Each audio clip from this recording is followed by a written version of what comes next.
Alright, so let's look at a couple ways to finish the leg lock attacks from this position. Again, like we were talking about earlier, people have a lot of different names for this.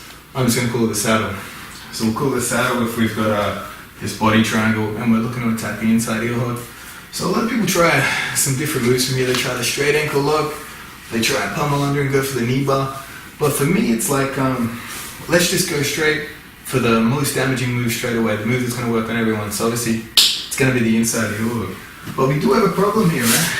If I want to attack the inside, I can't just let go of this leg, because they start to roll away and hide the heel. So what we want to do is we want to find a way to control the hips and give us time to attack the heel. We're going to do that by crisscrossing the legs, right? So we're here, again we're on the side of the leg we want to attack. The first reason we do that is because when I put them on the same side hip of the leg I want to attack, it makes it hard for them to hide their heel here. If we were square, they can turn their foot quite far, like not even like that. It's going to be harder to reach, right? It's easier to reach when we're on this hip, so it's easy to attack, it's harder for them to hide. So again, we got this straight ankle lock grip. So now let's look at how to crisscross the legs. What I want to do, I want to cut the Achilles of their top leg, the leg I've got the straight ankle lock grip on. And I want to move myself out of the way, and I want to frame against this leg. Because just like we were talking about earlier, if we can bend the leg, it's going to be harder for him to rip it out. So again, we go through, we duck, like frame against it. I pull this leg into my pocket, and I sit on it. So obviously, we're not going to keep this here forever, but we're going to keep it here long enough to attack this. Against really good guys, cupping it in the hip might not be enough. Let's change the angle here. Against really good guys, or really flexible guys, just sitting on this isn't going to be enough, because they're going to be able to pull their knee back towards us and roll away. So sometimes we're holding at the ankle, they can still pull, you can still turn your hips. See, so flexible guys, that's not enough control. So we want to cup the knee. So once they're crisscrossed, we cup the knee, now try and turn away. It's going to be much harder. So that's the difference. That's a detail there that will save you against high level guys. If you hold the ankle, they can drag their knee away and turn their hips. So if you turn, you see that, right? So it's not good enough control. So we're coming back. So we want to cup the knee. We're going to cup that time. And we can cup it with the opposite arm to the one we're going to attack with. So again, our left arm, we're on our left hip, our left arm's going to block the knee. What they're going to do still is they're going to try and turn their foot. They don't want to leave their heel hanging here. They leave their heel hanging here, they're pretty much giving us the heel hook. We can reach for it however we want if it's there. What they want to do is turn their foot away. So now if I reach with the elbow, it's hard to get the heel. So we need to create a heel exposure here. So I want to bring the toes to my armpit, and I want to elbow strike the toes here. And we bring the elbow to our body. So again, elbow strike and turn your thumb out. So they're hiding the heel. We're not reaching with the elbow. We're dragging our armpit there, and we're elbow striking and pointing the thumb out. From here, we can grab either this cupping grip, or we can just point the thumb towards us. And then we can let go of the knee and make the gable grip transition. And same way we finish the outside heel hook, right? So if you think about the foot, the shoulders are going to drag the toes that way. Our gable grip's going to drag the heel that way, and we're going to apply hip pressure. So you should be able to finish this with one hand. Obviously in competition use two, but just for the sake of practicing, we'll get a finish. So the heel's going this way, toes are going that way, and our hips are coming up. So the way I learned to practice this is I would secure the grip, I would go to the point of tapping, I'd let go of it, and then I would complete the movement. So that way it builds the practice of completing the heel hook from start to finish, because the heel hook, unfortunately, isn't one of... Sometimes you can catch a submission dead to rights. You've got it, you don't need to hurt your opponent to finish it. But with the heel hook, it's very hard to find an area of complete control where you can just block it down and they can't get out. Usually if you hesitate with the heel hook, they escape. I've made that mistake in competition before, giving someone time to tap, and they've escaped, actually come back and beat me. But you want to get in the habit of, once you grab the heel hook grip, that's when they should tap. So you want to be in the habit of practicing completing. You want to always get the grip and complete the movement from beginning to end. So when we're drilling it, go to the point of when they need a tap, then complete the movement. it'll just build that habit. Because you don't want to hesitate. It might be the only opportunity you get on someone's leg. So let's do this crisscross attack again. We'll do it from a different angle. So again, just the position we were doing before. We got the body triangle. We're on our side here. We've got the straight ankle lock grip. Again, we're not trying to straight ankle lock, and no one's really going to tap to that. So what we're going to do, we're going to cut the Achilles, and instead of just trying to drag the foot across, we move ourselves out of the way. I frame against their leg here. If they're real strong, I can even grab my own leg for extra support. So I drag this out of the way, and then I come back up, and I'm cupping the knee here. So again, check that you've got control. Ask your opponent to try and turn away. They can't do it right. So now I cut with the left, and I start to attack this. And again, they don't just leave their heel floating in the air. They try and turn their foot away. So we want to reach towards it and elbow strike the toes and turn your thumb out. And again, heel is below the wrist. It's not in the elbow. This is the ideal position. So either we're doing this cupping there, or we're putting the thumb towards us. So one of the two. Both are going to secure it. So then, once we've got the heel, we let go, we grab the gable, we've got the tap here, but we have this much more room to finish. So there's one finish, probably the safest finish to apply the heel hook from the saddle position with cross control. So that's one way to deal with when people want to do the running man escape. Some people don't have that in-depth level of escapes, and what they'll actually do is when we have the saddle, they'll just cross their feet. And again, this is one of those ones where it's like, you might have sophisticated attacks from the saddle, but because no one really does this in your gym, you come into a competition, they do something so simple as cross their feet, and you have a lot of trouble breaking it here. So we've got to address this. This isn't something to worry about. They're not, while their feet are crossed, they're not trying to escape the position. They're sort of locking it down. They're limiting our ability to attack. That's all they're doing here, right? So we want to do a grip break here. So I want to take my inside hand and grab the Achilles here. And I want to cup the top of the shin. And what we want to do is we want to do this push and pull. But there's a bit more detail to it. So when we break it, immediately we want to pull the toes into the armpit. So I don't want to strip this grip and then try and reach for the heel. We might get it, we might not get it. Well, they're crossing their feet, so we want to come under. We want to grab the Achilles. Frame on top of the shin. Don't grab the shin and try and push it away. Try and palm it away, right? So we've got this counter force here. As soon as the grip strip, I pull the toes into my armpit and I secure the one hand grip. And again, either cup it or thumb towards you. But get used to, as soon as the grip strip, we pull the toes and we secure the grip. And we do it in transition. So again, this happens a lot, especially guys less experienced with heel hooks. I mean, I wouldn't cross my feet. It'd be the last resort, because it's like tucking your chin on a choke. You're not trying to escape. You're just trying to limit their submission. And we should be trying to get out of this position, right? So again, their right hand's going to cup their left Achilles. The left palm is going to go on the top of their right leg. We get this pop straight away. Pull a bend into the leg, toes into the armpit, and cup it. And then we can finish the heel. So again, hips in, heel to the center line, and we'll get the tap. Or sometimes we land with our back flat. If we land with our back flat, we want to drag our shoulders in towards the foot. That's going to bend the toes this way. The hands are going to lift the heel up, and the hips are going to create some bridging pressure, and they should feel inside the knee. But that's another thing with heel hooks, right? Ultimately, they should break both the ankle and the knee, depending on people's different flexibilities. I've tracked the heel hook guys with really flexible hips, really flexible knees, and quite often it'll be the ankle pop first. So it changes with different people, different body types. So as long as they're tapping, that's the most important point. Eventually, if the move's done correctly, it'll break both, just depending on different body types. One or the other will bust first. Hopefully the ankle for their sake.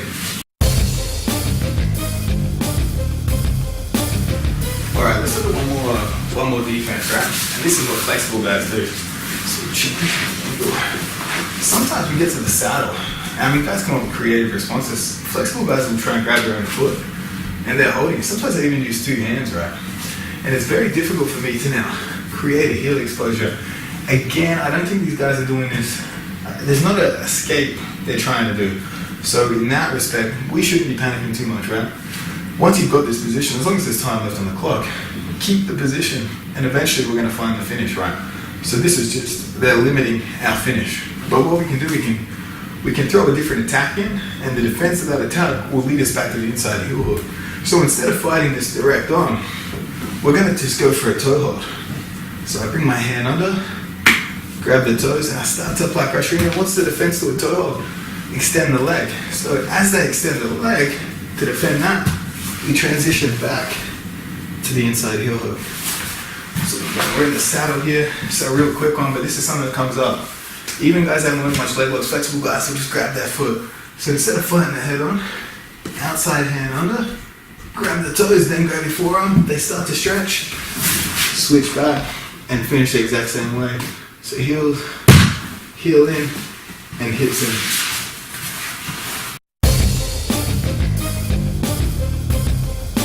Let's look at one more, we'll look at two more options. Let's look at, so we're talking about the running man escape where they turn and try and run away. I will say this, right, if they turn and run, so don't be too, this is a leg lock DVD, don't be too one-track minded on we have to finish the leg lock. So I'll talk about this in more detail, right?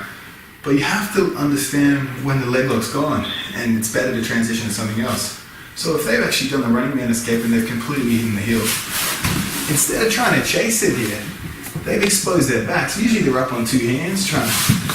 We want to take this out and attack their back. So let's not give up.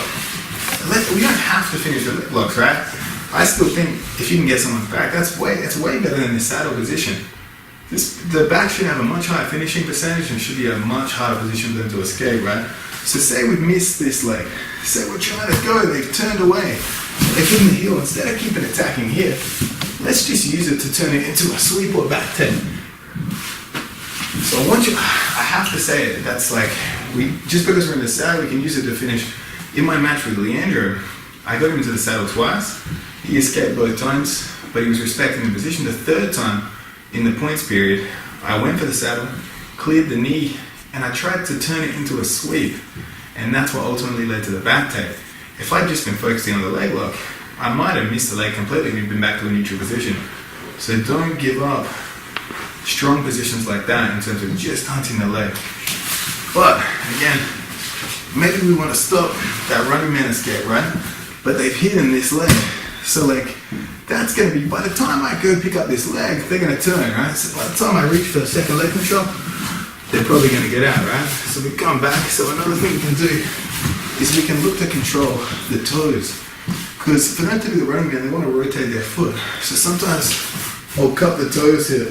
And now if they try to do the running man escape, very difficult, right? And then we can cover the toes and start to get the heel. So that's a grip, right?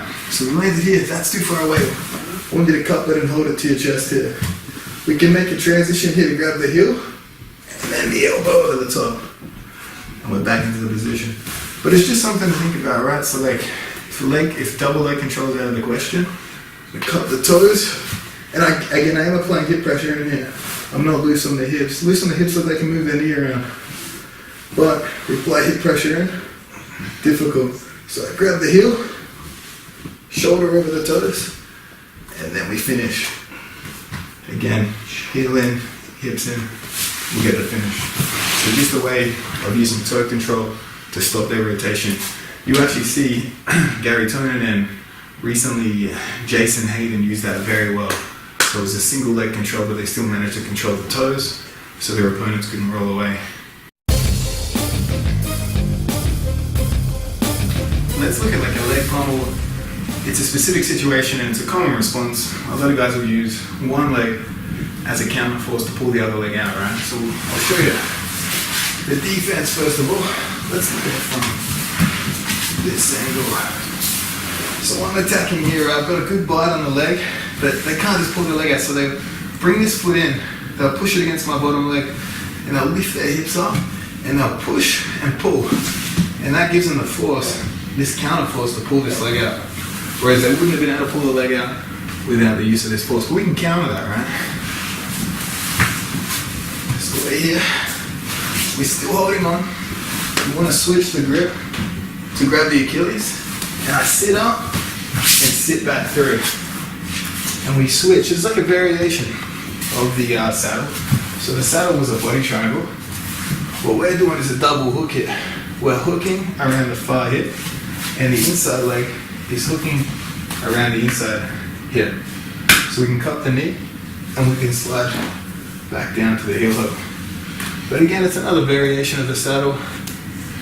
See, I'm not too worried about particular body positions or how we cross our feet. There's no absolute right way to do it. The right way is any way we can create hip control, any way we can stop them turning away, and any way we can create a heel exposure. We'll do this one again. So we're inside here, following the foot. They start to press. We want to grab their Achilles. Then we want to pull and back step back in. So keep going that transition. So another one. This one's going to take a lot of repetition. It's very timing based. We grab their Achilles. We're still holding this. We don't want to let them pull the leg out. If they pull the leg out straight away, they're not going to push as hard. We really want them to be pushing here. And I pull back and sit through. Again, we've got a hook here. We've got a hook here. We can grab our knee and transition straight into the hip hook. But this one's very timing based. Very much. This isn't your option one. This is, they've managed to bring the foot in. They're pulling really hard with this leg. We're holding this leg real tight, so they have to push. And then in that transition, it'll be a quick transition. So another one, we're gonna have to drill a lot. We need to be able to drill it so we can pull it off very quickly. And then we can see the transition in real time and land the timing perfect. So we'll do it one more time. So again, we're holding this leg. The foot comes through. Cut the Achilles. And sit through to attack the arm.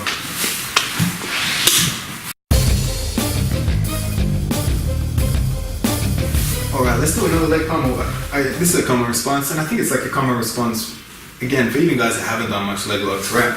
They see that I'm gripping the leg, they bring this leg over, kick my bicep to pull the leg out. So let's look at what we can do to counter that. So we're here, they start to kick. I'm just going to switch legs, so I'll cut the knee, and I'll bring my hips out, pummel over the top. Again, in a situation like this where his knee's so far away, I'd probably grab the toes, and we'll do the transition here. So we're here, they're trying to kick the bicep, cut the knee. We bring the top leg out, roll it over, grab the toes trapped into the body, switch to the heel, and secure the heel hook. So again, this one isn't like, it's not a very complicated technique, but it is going to take practice because you're going to have to be able to determine, is that foot really going to cause you issues? If it's not, let's keep attacking this. We have to practice it a lot to work out at what point we switch, at what point it would be wise to switch. Because even in the switch, there is a risk that we lose the position, right? So you want to really attack this leg. We're not fake attacking the leg, we really attack it. And if we really attack it, they really have to defend it. And in that real defense is the transition we want. If we pretend to attack this leg, quite often guys don't defend to the correct level and the timing's all mixed up. So again, not a complicated technique, but one that's going to take a lot of practice to get the timing down. Alright, now we're going to look at a position called reverse X. Again, you can either force the position or it can come up in a specific situation. So now we're playing single leg X. And just like a refresher, the inside foot, we're not cupping the same butt cheek, we're cupping the far one, right? So we're here quite often, guys will push that off and that drops our hips back to the floor, right? And what we do in this transition is we take our foot from the far butt cheek to the middle. And this is going to make sense later, but we want it in the middle because I want to bump their weight to my right shoulder here. So if I kick them, it bumps their weight forward. So as they push this off, that one's going to come underneath and hook the front of the hip here and block the hip. The reason we do this is it links to this movement, right? If I kick them forward, they step with this leg. If we come back, if I block, kick them forward and elevate a little, they post onto their hands here, right? If they're on their hands, that means their upper body is taking a lot of weight. So it means their legs are light. It means we can lift their legs with our legs here. So you can see I'm keeping the same position. What's important here is I keep my knee on the inside, so facing the head. I don't want to bring it through. If I bring it through, that means we're starting to set up the knee bar here, which is a valid response, but again, the inside heel hook is going to be better. That's the best. That's the top of the hierarchy of leg locks here. So we keep this knee in. We elevate that leg here with our outside leg. So we can even frame here for extra support. So you can see I'm just picking it up. A lot of people teach this move, but a problem guys do is they think instead of picking up the leg, they keep their leg straight and they try and hook here. But they could easily hop over that. We could miss it here, right? So it's a high risk. So again, we're in this position with the weights in the hand. We don't want to keep this leg through and swing it wide, right? I elevate them to bring their leg to me. I grab their knee. I straighten my leg until their knee slips below my knee. Once it slips below my knee, I bring both knees in tight to my chest. And I'm gonna rock up. I'm not gonna kick my legs to come up, I'm gonna rock up. So keep your knees to your chest the whole time. And then fall back to the inside hip. And then we're back to the saddle with the double leg control to attack the inside heel. And the same attacks we did earlier. So again, the reason we don't rock up, right? Let's say they posted it, if you post. Let's say the reason we don't rock up, say we're here and we bring our knees in. If I kick my legs straight, I actually kick them away. And we end up losing this knee control here. So what's most important is our knees stay tucked and we rock up.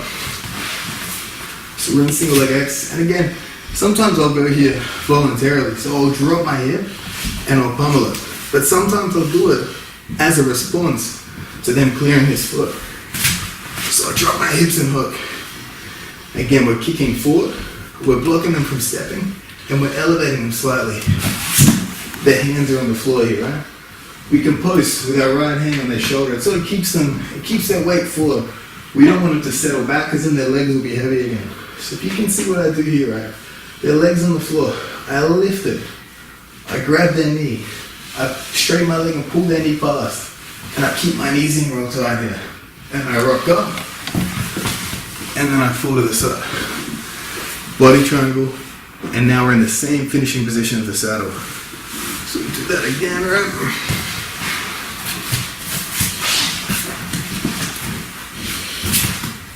So again, we can do it if they push and we can hook. Or sometimes I'm playing single leg X and I just want to voluntarily do it. So I'll just drop and hook. Again, I'm curling my toes in real time, blocking this. I'm kicking them this way. I'm not kicking them away. If I kick them away, I push this leg far away. I want this leg close to me because this is the one we're going to attack. So we elevate them. We keep their weight with our right hand.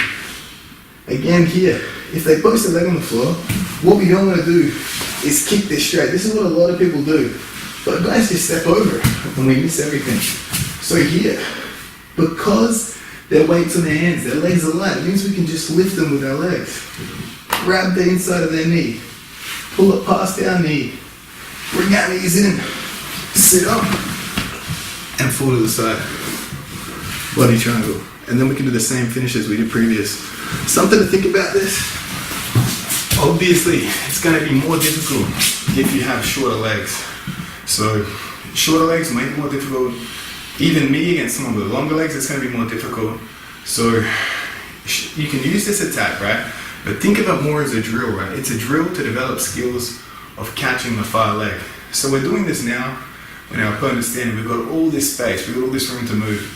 And we can develop the skills to do it at smaller spaces. We can do this from butterfly guard. We can do it when we push people on back step. The skill we're developing is the straightening of the leg and sucking the knee back in to attack the far leg. So this is a valid technique, but I want you to think of it as more of a drill. So you want to get really good at this, and then we can start to do it with less space. We can do it from butterfly guard, we can do it from half butterfly guard.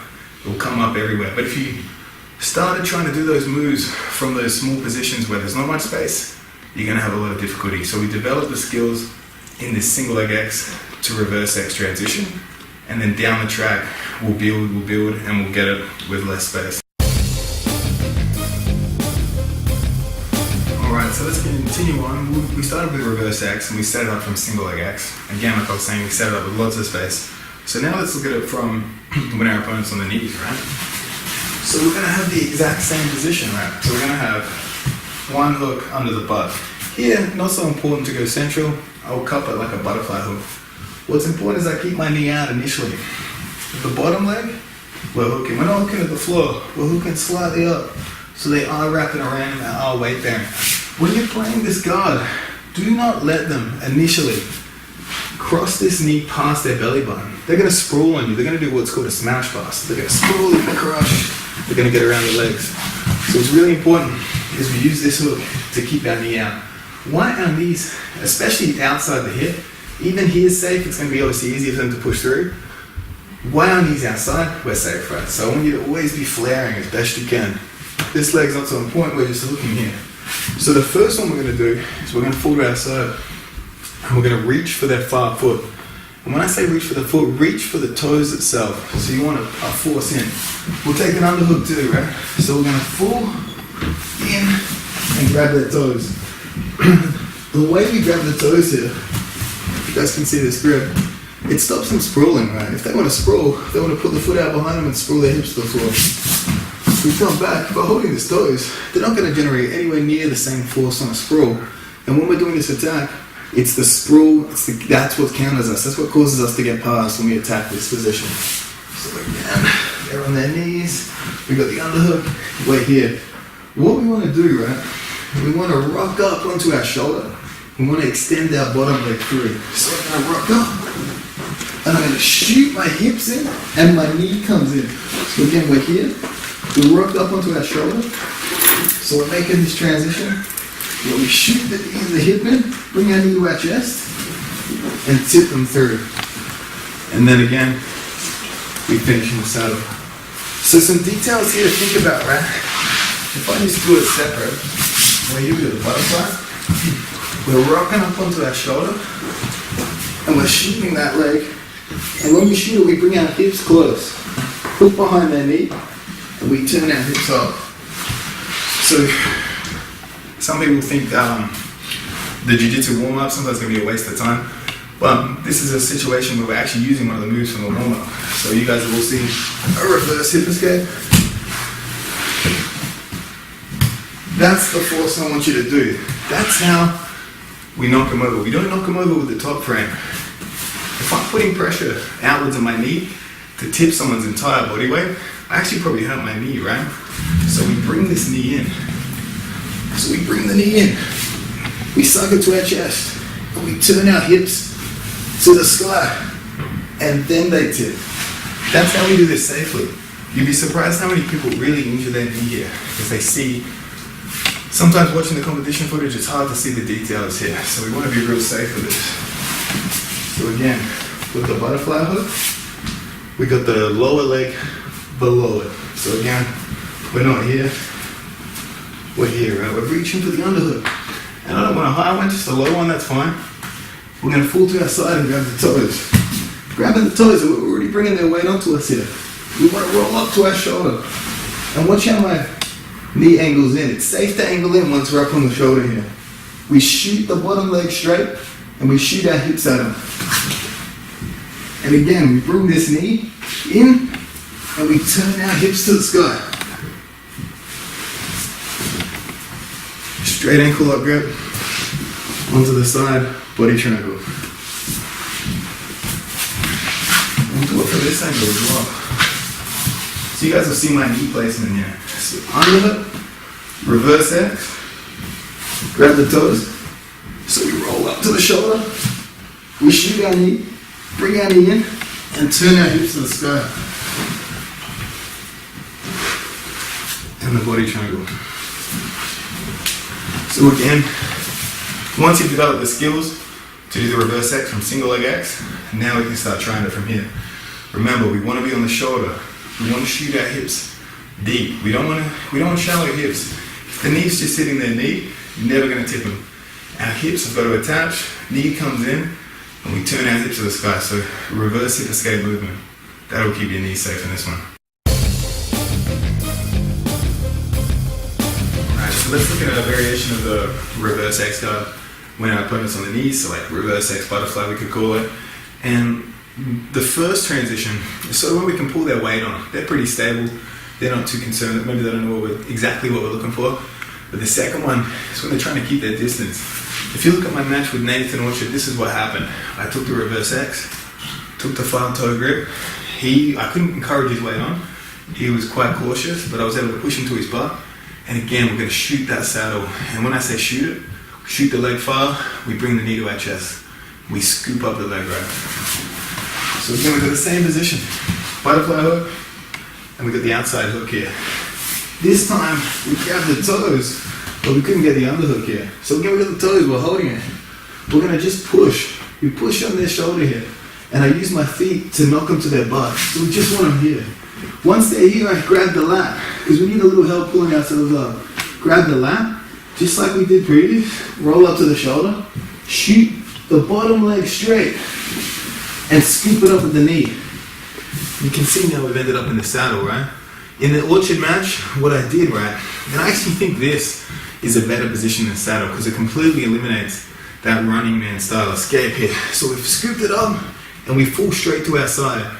And I can put my hand behind my back. This might seem weird, but it's a way of trapping the toes and securing the leg, and it stops them rolling out. So as soon as we're here, I don't fall backwards, I fall to the side.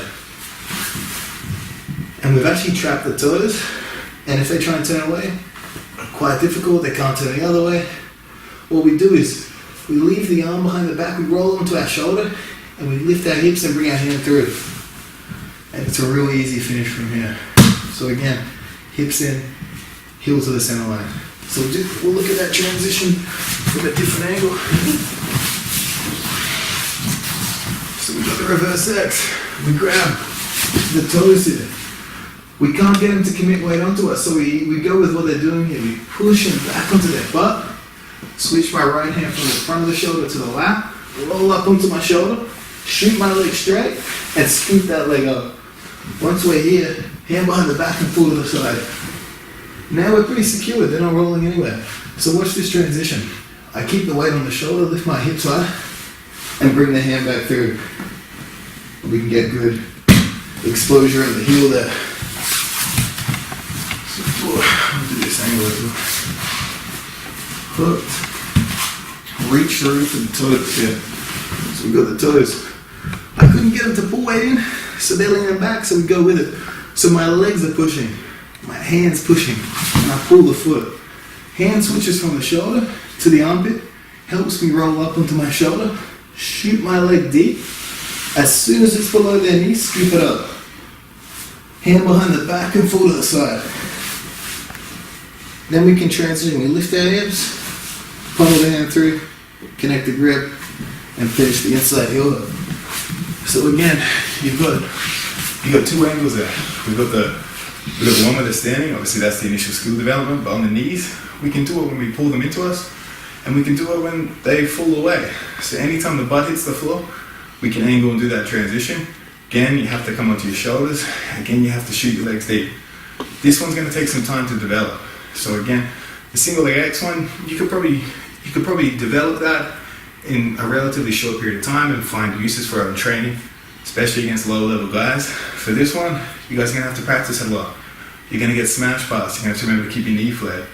You're going to have to know when you can push them back, when you can pull them. And you can use those and interchange them. So maybe if you training partner with both of them, he knows which one's coming. So now we have to mix up the timing. So maybe I push only to encourage weight back on. Or maybe I try and pull them on, get the timing right so we can actually knock them to their butt. If we can't knock them to their butt, it's going to be quite difficult to get that second transition.